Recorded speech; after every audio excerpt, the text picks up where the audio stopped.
Hello and welcome to another video from Armoury Antiques and Militaria and our YouTube channel. Welcome back to the channel, guys, ladies and gentlemen as well. You watching, don't forget to subscribe to our YouTube channel.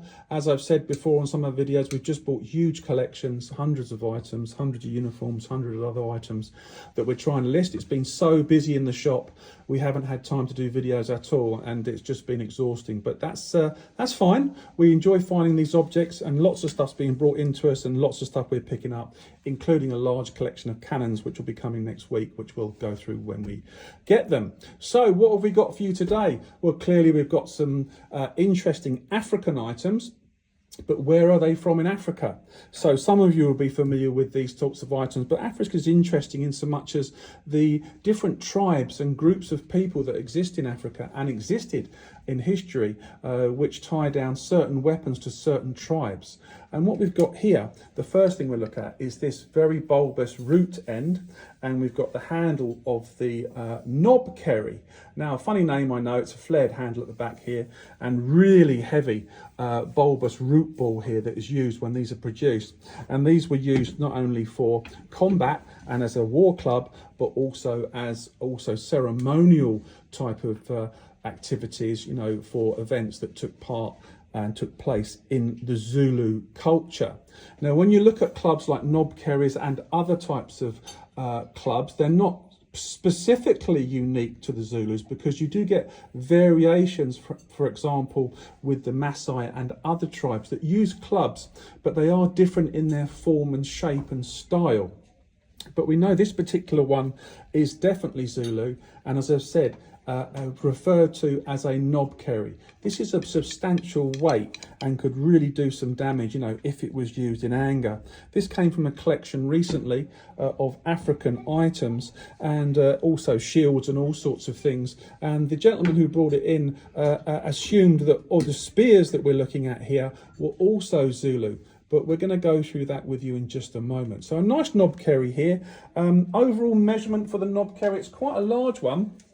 Let's have a look. So if we do it in inches, roughly the knob kerry in inches measures 29 inches. And the head itself is quite large. I'd say it's probably a bit bigger than a cricket ball, and it's very, very dense wood.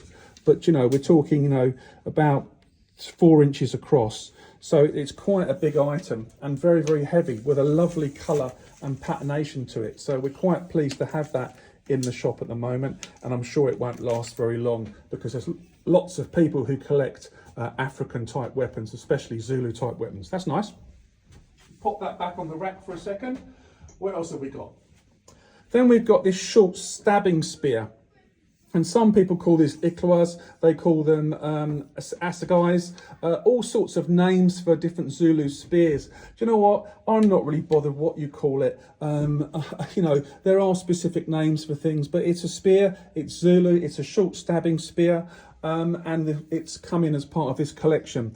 It's in reasonable condition, good displayable condition, nice strong shaft, and we've also got a nice binding here which has been lacquered in some way, and we've got the shaft here. So it's a nice example. What sort of length is that? Let's have a look. Let's get the tape measure out, the old trusty tape measure.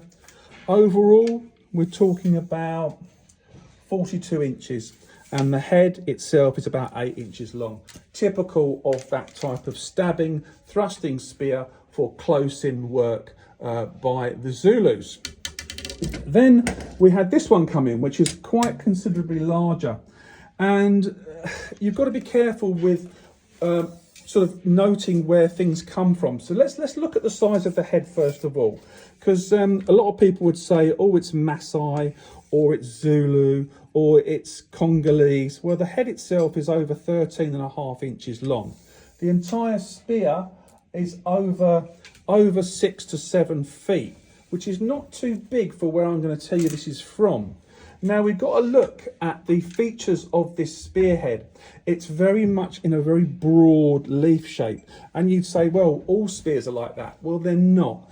If you look at ethnographically, you know, you look at Africa and the different tribes that use spears, then you'll start to see different styles. And this is an opinion, and you know, if you have a different opinion, that's fine. I'm really not bothered. But we've had loads and loads of Sudanese spears come through here, and this to me is a Sudanese spear dating from about 1898, Victorian period, and certainly of the Omdurman period, with its original shaft. Now the shaft is in really nice hardwood. I can't show it on camera because it's so long, but definitely Sudanese for us, and very, very desirable when we talk about African weapons and the style of the spears that they used.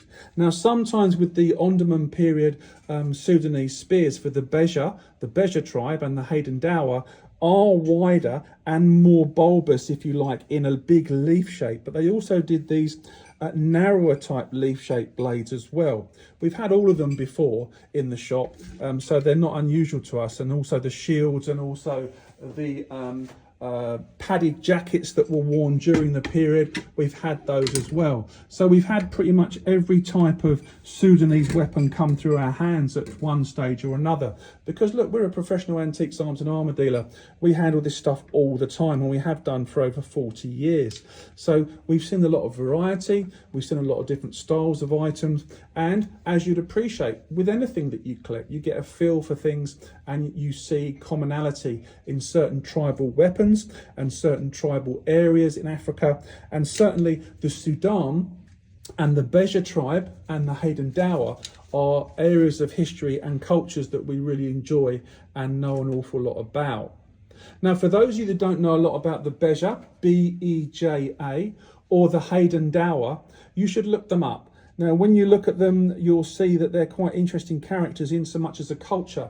They have large heads of hair, very frizzy hair, and they also have some interesting arms and armour. And they're from the Sudan, as I've said. And they'll have beautiful hippo hide shields.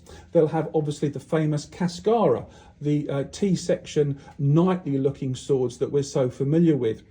And also some very interesting daggers and variations on daggers and arm daggers as well. So that as far as arms and armour are concerned, when we talk about the Beja and the Hadendowa tribes, they really are interesting. In fact, I find them more interesting than any other African culture on that continent. I really do.